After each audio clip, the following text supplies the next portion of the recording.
This is Hidden Killers Week in Review. A look back at the most prolific stories of the week. Welcome to the podcast. If you'd like to listen to an ad-free version of this episode and all of our episodes, then search True Crime Today Premium Plus on Apple Podcasts and press subscribe. That's our premium channel where all of our ad-free and advanced episodes live, all in one place. True Crime Today Premium Plus. Search it on Apple Podcasts and press subscribe. Even try it for 3 days free. Not all monsters are under the bed.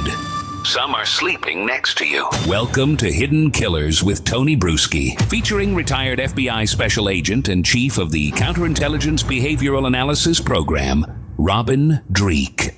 Well, if you're in the market for a new Long Island home, there's one that's going up on the market. If you want to find it, probably at a pretty good price. The home of Rex Heuermann, the former home of Rex Heuermann, and Asa Elrup, the Massapequa Park home that we've seen be raided now twice, and all sorts of stories coming out of that basement. It's going to be for sale very soon. I checked the Zillow listing just the other day. Robin Dreeke, retired FBI Special Agent, Chief of the Counterintelligence Behavioral Analysis Program. Is there any amount of money that you would take this house for and live in it? Man, and you did a lot of ghost stories before. I'd much rather live in the house from Amityville Horror than that house. Right down the road, actually. It's not far. I know, it is crazy, isn't it? Oh my God. I hate laughing about things like this, but as soon as it's like, no, and I'm a pretty pragmatic guy. I'm not a hooky spooky spy guy on this kind of stuff, but no, I'm not going anywhere near that place because you know what? Every couple of years, I think someone's going to be tearing it apart for more evidence. That's really what's going to happen. Well, that's true. I mean, that the reality of this is if you do buy this house, it can still be raided. I mean, they can still go. BTK. Yeah. His house, his barn, all the stuff they keep finding there. He's got shit buried all over the place. The house is gone. I mean, it's just it's a blank slate, and they're digging up things and finding things. Yeah, this is a house where I think, you would have to gut it, number one, if you're going to do anything to it. And I'd be kind of afraid. I don't know how much the FBI has actually gutted the house. I mean, I know they went in, they did check pipes, they cut some drywall and such, but it's a lot of house. I mean, you'd really have to pull everything apart. When the FBI went into this thing, do you think they're pulling down drywall, or that they did do that to that extent in this basement? Or was it more, hey, we got to kind of look only, where we think we might find stuff? Yeah, they got to be very specific on where they're going to look. Because that's what goes on the subpoena that goes to the judge, and they got to be very specific on those areas they're going to look, why they're going to look there, what's the justification for looking there, because otherwise you wind up tearing an entire house apart, which is not in her rights. It's also her house as well, so they got to be very specific on it. I would, the only person I can think buying this place would be like Peacock Network for filming, for an attraction. I mean, who knows? I mean, it is. It's a morbid thing. Murder tourism is a thing. It is. Oh, yeah, absolutely it is. But this is make it a halfway house for people getting out. I mean, there's a few things you could do with it. But when it comes to a residential house, I'd be very interested in the people that would buy it. I would too. Another thing. Yeah, I mean, what's the reasoning? And I looked at it on Zillow and then Google Earth just yesterday. It stands out in the neighborhood like a sore thumb. It does not. The rest of the neighborhood, very nice, kept up. This thing looks like it does not belong there whatsoever. Which, again, another weird thing, considering he's an architect and makes supposedly fairly decent money. But they're going to be moving to another location. The fact that they are finally moving and they're getting out of this home after 2 raids, after all of the accusations, all the things that we saw being hauled out of there, does it speak to their belief, you think, in the guilt or innocence of Rex? Or is it just, they're done being harassed in this home that stands out? So I really think so differently on these things, Tony, and I apologize for that. No. So I think I'm literally thinking pragmatically about it. I'm not. So I removed Rex from this entire scenario. I'm thinking in terms of, here's a woman that from outward appearances hasn't made a lot of the decisions in this household. It's always been him in charge. And so for the first time, she's having to make decisions on housing and everything. And so I think the combination, again, a pragmatic approach is, one, she's learning how to make decisions independently from him because they've been married a long time and he's very controlling from everything we've seen from in social media and whatnot. So she's having to make a lot of decisions on her own. She's got kids she's still caring for. And now she's maybe finally got some finances coming in, maybe, because remember, once you sign a contract with Peacock, doesn't mean all of a sudden someone's cutting you $1 million check. You get installments on these things. And so I think pragmatically, she finally is in a position where she learned how to make decisions. She knows how to house hunt and look for a place to live, and now has actually the financial means to do it.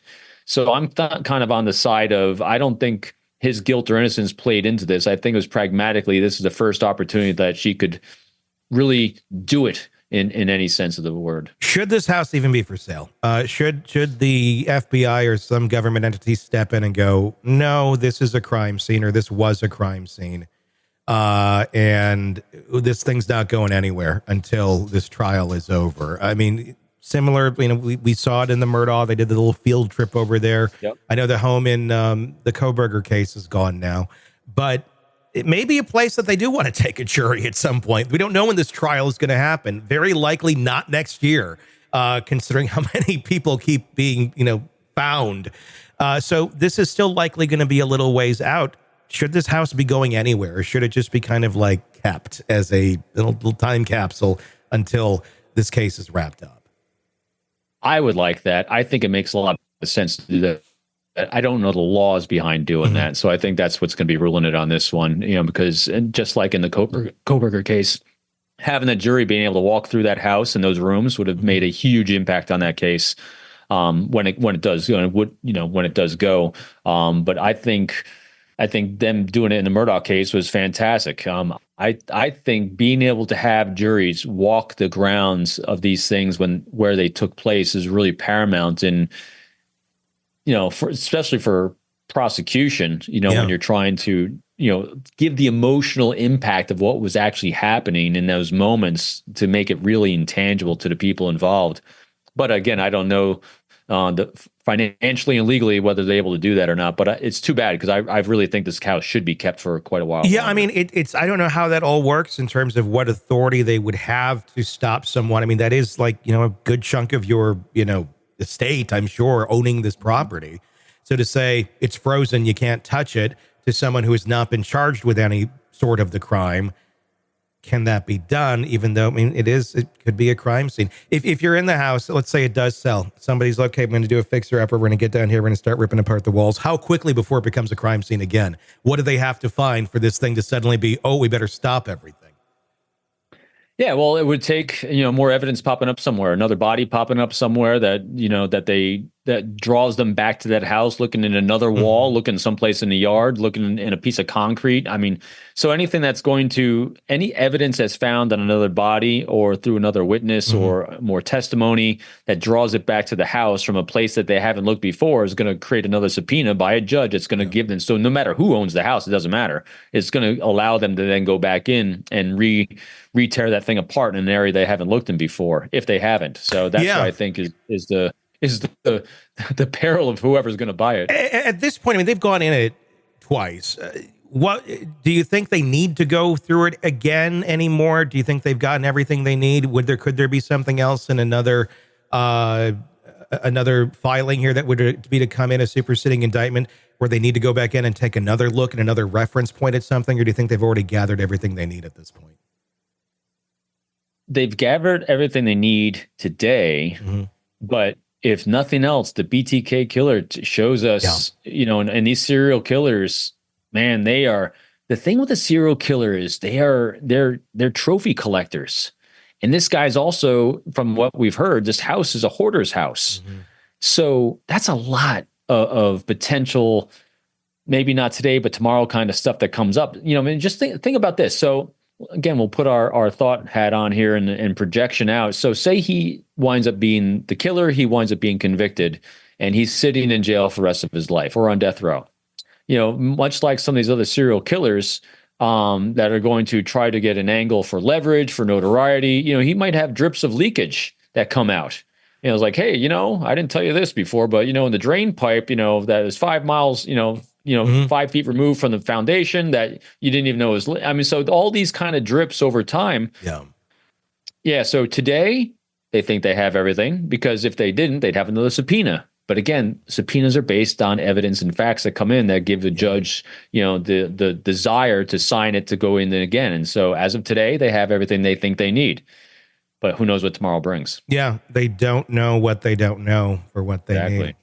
Welcome to the podcast. If you'd like to listen to an ad-free version of this episode and all of our episodes, then search True Crime Today Premium Plus on Apple Podcasts and press subscribe. That's our premium channel where all of our ad-free and advanced episodes live, all in one place. True Crime Today Premium Plus. Search it on Apple Podcasts and press subscribe. Even try it for 3 days free. Let's be honest. Nothing kills the thrill of a good murder mystery like a commercial for laundry detergent. It's like someone slapping a closed sign on your favorite dive bar.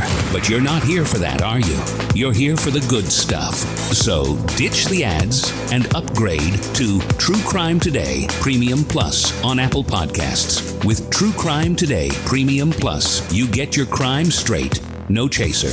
Commercial free with extended interviews and early access. It's like getting the bartender's special when the bar's already closed. Search for True Crime Today Premium Plus on Apple Podcasts. Subscribe and drink it all in.